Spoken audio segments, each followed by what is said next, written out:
नमस्कार बच्चों, आज हम उपसर्ग पाठ पढ़ेंगे। इस उपसर्ग को अंग्रेजी में प्रीफिक्स भी कहते हैं। बच्चों, उपसर्ग के इसके बाद हम उपसर्ग द्वारा शब्द रचना करना भी सीखेंगे। पहले उपसर्ग का अर्थ समझ लेते हैं। उपसर्ग का अर्थ होता है उप धन सर्ग से बना है। ये उप का अर्थ होता है समीप और सर्ग का मतलब होता है बैठा या सृष्टि। इस सर्ग का कई अर्थों में प्रयोग किया जाता है, लिया जाता है।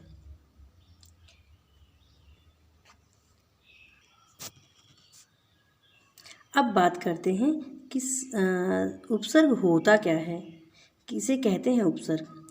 तो उपसर्ग का अर्थ होता है, उपसर्ग ऐसे शब्दों से लिए जाते हैं जो शब्द होते हुए भी शब्द नहीं होते हैं। इन्हें शब्दांश कहा जाता है। इनका प्रयोग स्वतंत्र रूप से किया जाता है। उपसर्गों और प्रत्ययों का प्रयोग पूर्ण या सार्थक शब्दों के साथ किया जाता है। जो शब्दांश किसी शब्द से पहले जुड़कर उसके अर्थ में विशेषता उत्पन्न कर देता है अथवा अर्थ में कोई परिवर्तन ला देता है, उसे उपसर्ग कहा जाता है। जैसे बच्चों देखिए, पुत्र। इस पुत्र शब्द में अगर सु या कुल जोड़ दिया जाए तो क्या बनेगा? सुपुत्र अथवा कुपुत्र। सुपुत्र का अर्थ होता है अच्छा पुत्र और कुपुत्र का अर्थ होता है बुरा पुत्र।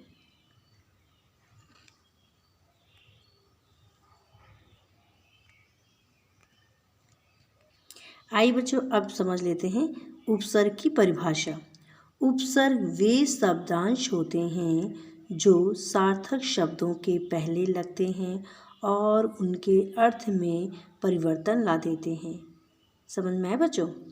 अब देखिए बच्चों, हम बात करेंगे यहाँ पे संस्कृत के उपसर्गों के बारे में। देखिए बच्चों, हिंदी भाषा में अधिकांश जो उपसर्ग हैं वो संस्कृत भाषा से लिए गए हैं, परंतु संस्कृत के साथ साथ हिंदी के अपने उपसर्ग भी होते हैं और उर्दू तथा फारसी तथा अंग्रेजी भाषा का भी योगदान उपसर्ग में है। उन्हीं का हम अध्ययन करेंगे। देखिए बच्चों, संस्कृत के उपसर्ग कुल 22 हैं। अब इन्हें हम उनके उपसर्ग के साथ उनके अर्थ को समझेंगे और उनसे कौन से शब्द बनते हैं वो भी हम देखेंगे।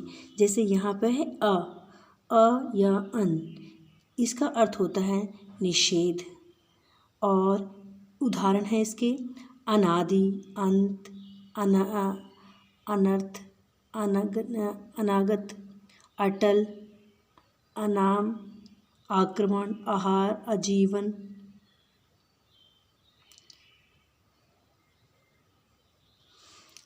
बच्चों, आ का अर्थ होता है तक या पूर्ण। इसके उदाहरण है आक्रमण, आहार, आजीवन, है ना।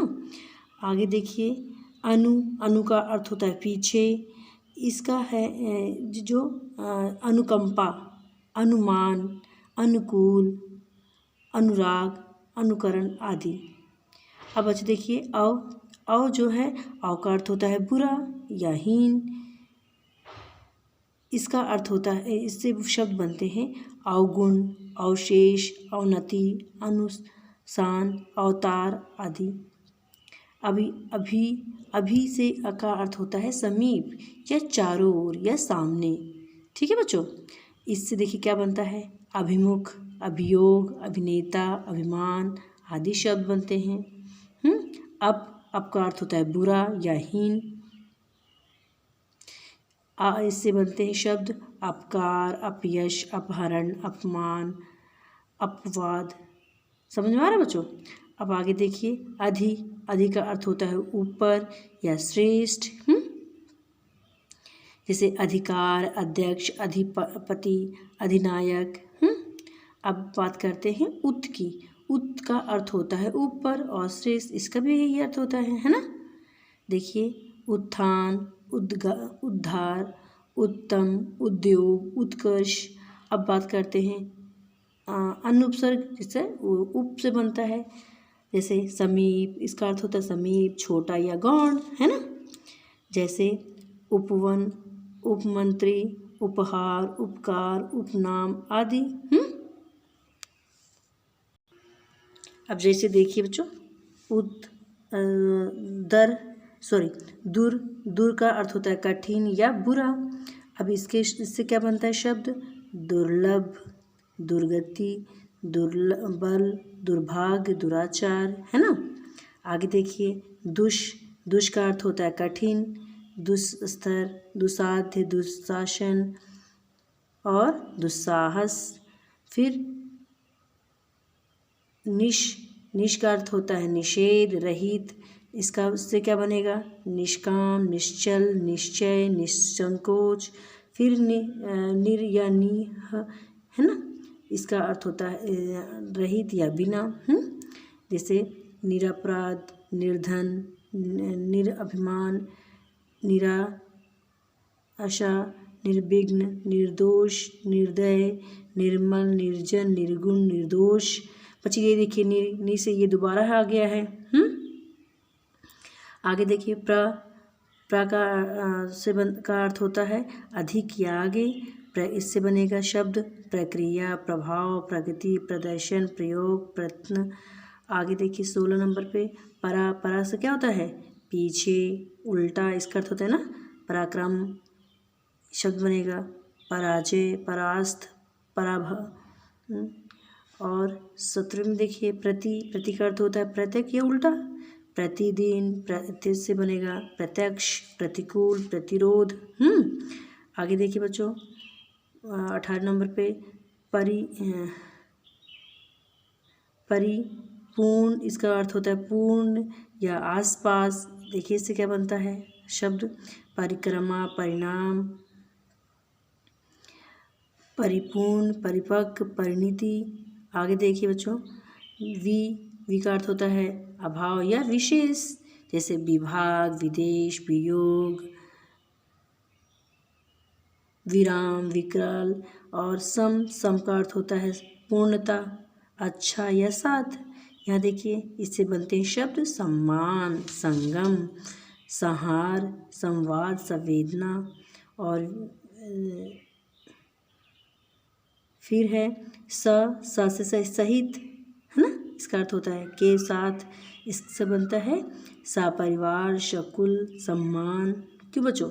अब सु का अर्थ होता है अच्छा या सहज, है ना। तो देखिए सुकर्म, सुगम, दुर्लभ, सुशील, सुपुत्र, सुपुत्री। और कु का अर्थ होता है बुरा। कु जैसे इससे शब्द बनेंगे कुरूप, कृत्य, कुकृत्य, कुपात्र, कुपुत्र, कुसंग। अब ये देखिए हिंदी के उपसर्ग। हिंदी के उपसर्ग जो होते हैं वो तद्भव, विदेशी और देशी और विदेशी शब्दों के साथ प्रयुक्त होते हैं। ठीक है बच्चों, और ये 12 होते हैं। और जैसे इनमें है प्रमुख का अर्थ होता है अभाव, निषेध, अन्न का अर्थ होता है अभाव, निषेध, इसका भी। और अध का जैसे आधा, एक, कम होता है। क या कु अर्थ होता है बुराई या नीचता। या फिर निषेध, अभाव। विन, इसका भी अर्थ भी निषेध होता है। भर का अर्थ होता है पूरा या सुसा, इसका भी अच्छा अर्थ होता है अच्छा। चौ मतलब 4, पाम मतलब पर मतलब दूसरी पीढ़ी, है ना। औ या अव, इसका मतलब होता है हीन। बच्चों इनसे ये शब्द बनते हैं। बच्चों संस्कृत और हिंदी के अतिरिक्त उपसर्गों के अतिरिक्त उर्दू फारसी के भी उपसर्ग होते हैं और इनकी संख्या 14 होती है। ये देखिए एन का अर्थ होता है ठीक, पूरा। कम का अर्थ होता है थोड़ा, है ना। खुश का होता है अच्छा। गैर, भिन्न, इसका अर्थ होता है भिन्न। बा या बा, इसका अर्थ होता है और या साथ। बन मतलब बुरा। बे मतलब बिना, बिला मतलब बिना।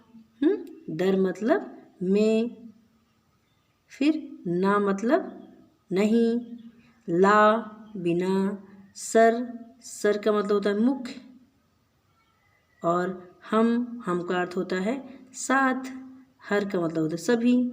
देख रहे बच्चों इनसे बनने वाले शब्दों को।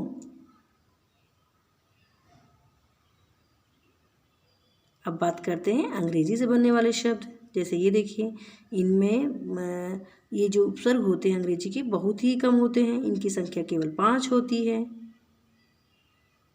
जिसमें है सब का अर्थ होता है अधीन या नीचे, डिप्टी का मतलब सहायक, वाइस उप, जनरल मुख्य, चीफ मुख्य, ठीक है।